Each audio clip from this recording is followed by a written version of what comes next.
Hello everyone, it's me, Clayton. I just finished watching Exception, the newest anime series on Netflix. Now, usually anime and CGI go together like oil and water. They don't have the best relationship, and it's caused a lot of bad adaptations of beloved works. But this is an original series with character designs by Yoshitaka Amano, who you might remember as the guy who did several illustrations for the Final Fantasy series. When you combine that with an all-star voice cast and an interesting premise, do you have a pretty good anime series? Well, you have some stumbles on the road, but I think it's a generally okay show if you just want to pass the time. But let's get to the story, shall we? The story takes place in the far off future, where humans are able to make 3D printed versions of themselves as they try to find a new planet to colonize in order to basically send a population past Earth.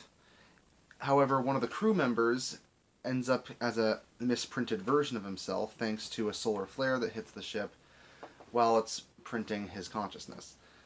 This 3D printed person, Lewis, played by Nolan North, has to not only have another copy of him printed onto this ship, but the other crew members have to figure out how they're supposed to get out with a seeming monster on board, and they have to find out something about the things about themselves it turns out not everyone is on the same page when it comes to humanity finding a new planet in order to call home.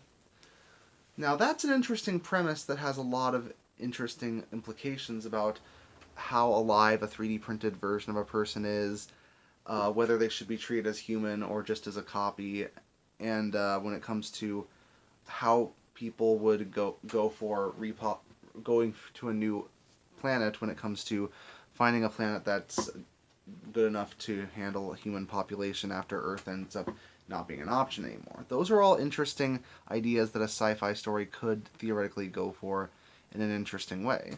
And I think it eventually does that, but the series takes a long time to get to its interesting points. A good portion of the adventure really feels like it is meandering.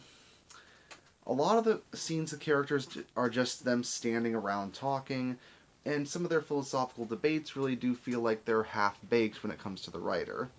I don't know if it's just a bad script or just because the writer doesn't really know how to handle these conversations, but not only do they feel unnatural, they feel kind of poorly written when it comes down to the words the characters say. But the voice acting, especially with a lot of interesting actors on board. There's Ali Harris, there's Nadine Nicole, there's Eugene Beard, Robbie Damon, and Nolan North that all get to play big roles in the series. They all do a pretty good job, and since the language is originally English, it's no problem. Yeah, it was originally meant to be done in the English language, so the dubbed actors actually have the advantage here because the lip movements match what they're saying. You could say it's similar to what happened with the Dragon's Dogma anime, where the lip movements match the English voice actors, and where the Japanese actors do feel out of sync if you watch it that way. I guess you could say it adds to the immersion of the English speaking cast, but it just seems like an odd decision. On top of that, the animation is okay. I think that it has some good points and its bad points. Amano's character designs certainly do pop off the screen in a way that makes them feel quite interesting in comparison to any other character designs that are out there, but I don't think they translate that well into CG, and the CG can feel like it's missing a few frames every now and then. It goes into the uncanny valley quite often, even though I see they were trying to go for hyper stylization, but this isn't exactly arcane when it comes down to it. But I will say, when the series does get to its interesting points in the second half, I was actually invested, and the final episode actually does have a lot of more interesting things to say and do than the rest of the series, because it uses those ideas in a fun, interesting way, as well as just having a cool climax at the end. So yeah, Exception's kind of a mixed bag.